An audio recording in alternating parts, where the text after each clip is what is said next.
It's Friday, the 16th of July, 2021. Welcome to the Fear and Greed Business Headlines, the business news you need in just 5 minutes. I'm Sean Aylmer. In today's headlines, the unemployment rate in Australia hits a 10-year low, but the lockdowns in the country's two most populous states are likely to halt the momentum.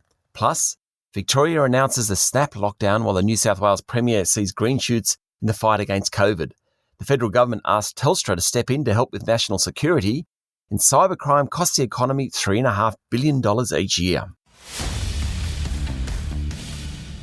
Our lead story today, the unemployment rate has fallen to its lowest level in a decade, hitting 4.9% during June and confirming the strength in the jobs market.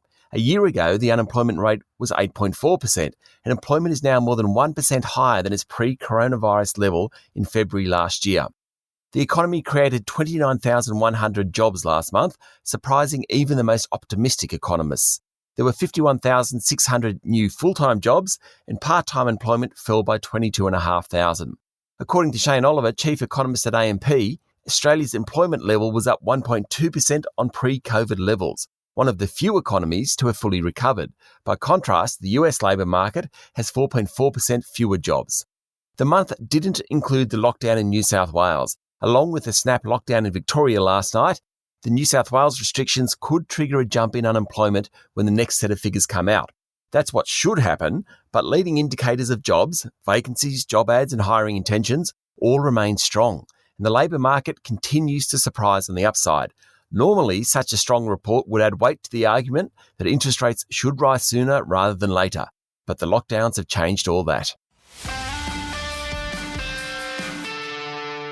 In overseas news, Wall Street was lower overnight, led down by the tech-heavy Nasdaq. There were more big bank results that beat market expectations, but some of the big tech stocks, notably Amazon and Google, went backwards. The Chinese economy grew by 7.9% during the June quarter, about half the level of the March quarter. The world's second largest economy is now almost 13% bigger than it was 12 months ago. Not bad given the pandemic in between. High-tech manufacturing led the way, followed by the more general manufacturing sector, which, of course, is a big buyer of Australian iron ore. And new coronavirus cases in Tokyo have hit a 6-month high, with the Olympics a week away. Around 85% of people in the Olympic Village will be fully vaccinated, and the Games will be held without crowds. Medals will be given to athletes rather than placed around their necks. Locally, Victoria returned to lockdown last night after 2 more cases of COVID-19 were discovered in the community and a number of schools were forced to close. New South Wales recorded 65 cases and Queensland 3, all from the one family. State Premier Daniel Andrews said Victorians needed to get in front of the virus. There are now 18 positive community-transmitted cases in the state. In New South Wales, Premier Gladys Berejiklian said she was starting to see green shoots in the crisis and welcomed the lower number of cases yesterday. Of the new cases, there were still 28 people moving around the community while infectious, and that's the number she wants to get to zero.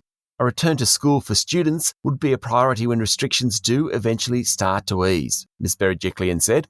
I certainly hope so. Telstra and other commercial businesses have been approached by the Morrison government about taking an ownership stake in the Pacific operations of a telecommunications company to block China from buying the business. Canberra wants Telstra and others to buy Digicel assets in Papua New Guinea, according to the Financial Review.